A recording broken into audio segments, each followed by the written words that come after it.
कुर्ती के इस डिज़ाइन में मैं बारीक वाली लेस का इस्तेमाल करूंगी और बहुत ही यूनिक तरीके से मैं इस नेक डिज़ाइन को बनाकर रेडी करूंगी। तो चलिए वीडियो को शुरू करते हैं। यहाँ पर मैं बोट नेक डिज़ाइन बनाऊंगी जिसकी लंबाई और चौड़ाई मैं 3 इंच रखूंगी और इस तरह से 3 इंच के हिसाब से मैं यहाँ पर राउंड नेक बना दूंगी। और ये बहुत ही खूबसूरत सा मैंने बोट नेक यहाँ पर बना दिया है। तो अब इसके बाद उसके बराबर मैं 0.6 का यहाँ पर निशान लगाऊंगी और नीचे तक निशान लगाने के बाद मैं इसे भी राउंड में शेप दे दूंगी। डिज़ाइन बनकर बहुत ही खूबसूरती के साथ रेडी होगा, तो वीडियो को पूरा एंड तक देखिएगा। नीचे की तरफ से मैं 0.2 का निशान लगाऊंगी और लंबाई में स्लिट की लंबाई तकरीबन मैं 7.5 इंच रखूंगी और 0.2 के हिसाब से यानी 0.2 के हिसाब से मैंने इस तरह से लाइन ड्रॉ कर दी है। अब इसके बाद मैं 1 इंच का यहाँ पर निशान लगाऊंगी और इस तरफ भी मैं 1 इंच का निशान नीचे तक लगाकर इसको ड्रॉ कर दूंगी। राउंड में मैं 1 इंच के हिसाब से इसे भी ड्रॉ कर दूंगी।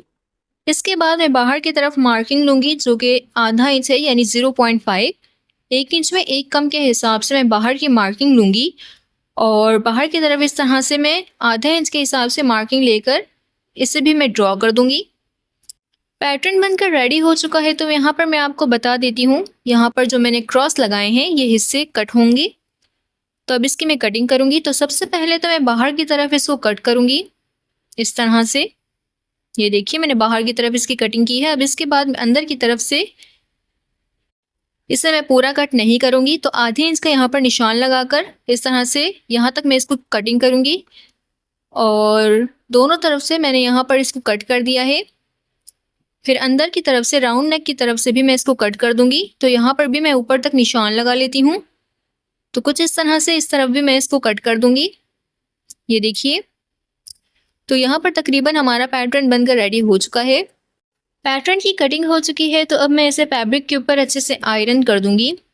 मैं आपको दिखा देती हूँ। ये देखिए, यहाँ पर मैंने इसे अच्छे से आयरन किया है। अंदर वाला फैब्रिक जो एक्स्ट्रा है इसे मैं रिमूव कर दूँगी। ये मैंने इसीलिए आयरन किया था ताकि हमारी मेजरमेंट बिल्कुल इक्वल हो।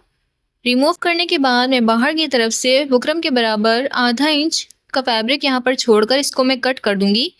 आधा इंच या उससे भी कम मैंने यहाँ पर फैब्रिक छोड़ा है। बुकरम के बराबर फैब्रिक की कटिंग करने के बाद मैं इस तरह से नोचेस लगाऊंगी और फैब्रिक ग्लू की मदद से मैं बाहर वाले फैब्रिक को अंदर की तरफ इस तरह से पेस्ट कर दूंगी। आप चाहें तो यहाँ पर स्टिचिंग भी कर सकते हैं क्योंकि ये सिर्फ पीछे की तरफ फोल्ड होकर तुरपाई होनी है। अब मैं मेन फैब्रिक के ऊपर इसे मैं रख कर स्टिच कर दूंगी। तो सबसे पहले यहाँ पर मैं बीच में इसको स्टिच करूँगी, फिर अंदर की तरफ से भी मैं इसको स्टिच कर दूँगी। अगर यहाँ तक आपने मेरी वीडियो देखी है तो यकीनन आपको मेरी वीडियो पसंद आई होगी। तो जल्दी से मेरी वीडियो को लाइक कर दें और एक अच्छा सा कमेंट करके बताएं आपको मेरी एक्सप्लेनेशन कैसी लगती है। मैं इस तरह के और भी वीडियोस आप लोगों के लिए लाती रहूँगी, तो प्लीज़ मेरे चैनल को सपोर्ट करें। लाइक और कमेंट करके आप मेरे चैनल को सपोर्ट कर सकते हैं। यहाँ पर मैं एंकर थ्रेड का इस्तेमाल करूँगी और एंकर थ्रेड को मैं बिल्कुल यहाँ पर मेज़र करके डबल फोल्ड करके मैं इसकी कटिंग कर दूँगी। ये देखिए इस तरह से, और इसी मेजरमेंट के हिसाब से मुझे दूसरे थ्रेड को भी कट करना है। एंकर थ्रेड को मैं इस तरह से डबल फोल्ड करूँगी और इसे बिल्कुल नीडल के साथ मिलाते हुए मैं एक बार इसको स्टिच करूँगी। ये देखिए मैंने बिल्कुल नीडल के साथ इसको मिलाया है और एक बार इसको स्टिच किया है। इसका दूसरा हिस्सा मैं इस तरह से पीछे की तरफ पलट दूँगी और थ्रेड को यहाँ दोनों सिलाइयों के बीच में रखकर मैं इसको स्टिच करूँगी। ये देखिए इस तरह से। तो यहाँ मैंने ऊपर और नीचे दोनों सिलाइयों के बीच में मैंने थ्रेड को रखा है और फिर इस तरह से मैं इससे ऊपर तक इसको स्टिच कर दूंगी और बिल्कुल बुकरम के बराबर मैं इसको स्टिच करूंगी। ना ही बुकरम से ज़्यादा दूर इसको स्टिच करूंगी और ना ही बुकरम के ऊपर, बिल्कुल बुकरम के बराबर मैं इसको स्टिच करूंगी। इसी तरह मैं यहाँ पर भी एंकर थ्रेड को अंदर की तरफ रख कर स्टिच कर दूंगी। यहाँ पर मैं आपको एक बार और अच्छे से दिखा देती हूँ। ये देखिए एंकर थ्रेड को मैंने नीडल के साथ रखते हुए एक बार इसको स्टिच करूँगी और फिर उसके बाद मैं दूसरे हिस्से को इस तरह से पलटकर पीछे की तरफ रखूँगी और फिर यहाँ पर बुकरम के बराबर स्टिच करूँगी। थ्रेड को इन दोनों सिलाइयों के बीच में मैं रखकर स्टिच करूँगी। और यहाँ पर मैं आपको एक बात और बता दूँ, यहाँ पर आपको स्टिच करते हुए बहुत ही ज़्यादा केयरफुल होना होगा।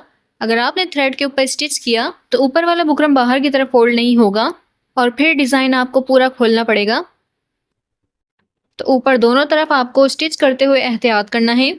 अब यहाँ पर मैं सिलाई के बराबर थोड़ा सा फैब्रिक छोड़कर इसको मैं कट कर दूंगी। ये देखिए मैंने इसको कटिंग कर दी है। तो अब मैं नोचेस लगा लूँगी और नीचे की तरफ भी मैं इसको नोचेस लगाऊंगी ताकि फोल्डिंग में हमें आसानी हो। और दोनों तरफ से मैं यहाँ पर कट्स लगाऊंगी। फिर अंदर की तरफ से भी मैं नेक के अराउंड इसकी कटिंग करूंगी और नीचे तक मैं इसको कट करके नोचेस लगा लूँगी।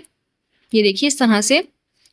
तो यहाँ पर भी मैं नोचेस लगाऊंगी और ऊपर भी मैं नोचेस लगाऊंगी।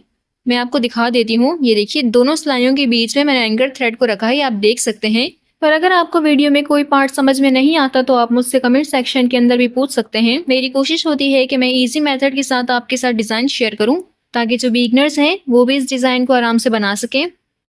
मैंने इसे एक तरफ फोल्ड किया है तो आपको मैं इसी तरह दूसरी तरफ भी फोल्ड करके दिखाती हूँ। तो यहाँ ऊपर की तरफ बुकरम को अंदर की तरफ पुश करने के लिए आप किसी भी चीज़ का इस्तेमाल कर सकते हैं। यहाँ पर मैं पेन का इस्तेमाल कर रही हूँ। ये देखिए बुकरम को मैं इस तरह से अंदर की तरफ फोल्ड करूँगी और फिर आपको ये थ्रेड नज़र आ रहा होगा। थ्रेड की मदद से आराम से बाहर की तरफ बाकी हिस्सों को निकालूंगी और बहुत ही आराम से मैंने फैब्रिक को बाहर की तरफ निकाला है।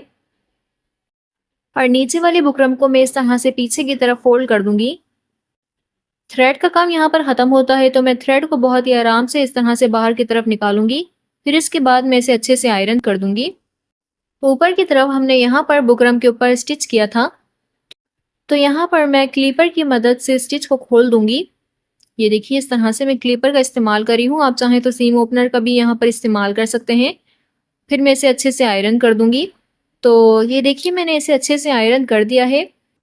1.5 इंच की नाप पर यानी 1.5 के हिसाब से मैंने फैब्रिक पट्टी काटी है जिसको मैं इस तरह से फोल्ड करूंगी और फिर इसके बाद मैं इसे स्टिच कर दूंगी।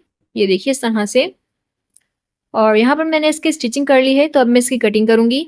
तो हमने ऊपर की तरफ 1 इंच लिया था तो यहाँ पर मैं 1.5 इंच के हिसाब से इसको कट करूंगी यानी 1.5 के हिसाब से मैं इसको कट करूंगी। ये देखिए मैंने फैब्रिक को अच्छे से आयरन किया है। फैब्रिक की बैक साइड की तरफ मैं यहाँ पर बारीक वाली लेस का इस्तेमाल करूंगी तो नेक के अराउंड मैं इसे अच्छे से स्टिच करूंगी।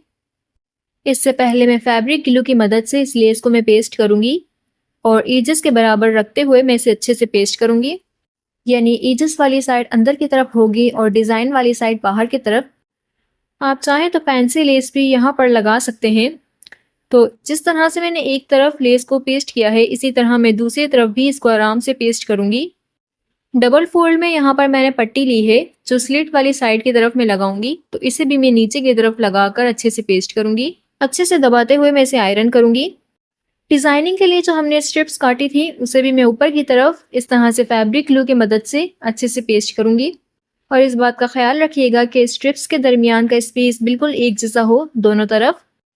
तो यहाँ फैब्रिक ग्लू का मैं इसीलिए इस्तेमाल कर रही हूँ ताकि एक दफ़ा में ही मैं इसको स्टिच कर लूँ। ग्लू के इस्तेमाल की मदद से डिज़ाइनिंग में फिनिशिंग आती है और गन कम बनता है। ये आप देख सकते हैं पेस्टिंग का काम मैंने मुकम्मल कर लिया है। अब मैं एक दफ़ा में ही इसको ऊपर से लेकर नीचे तक स्टिच कर दूंगी।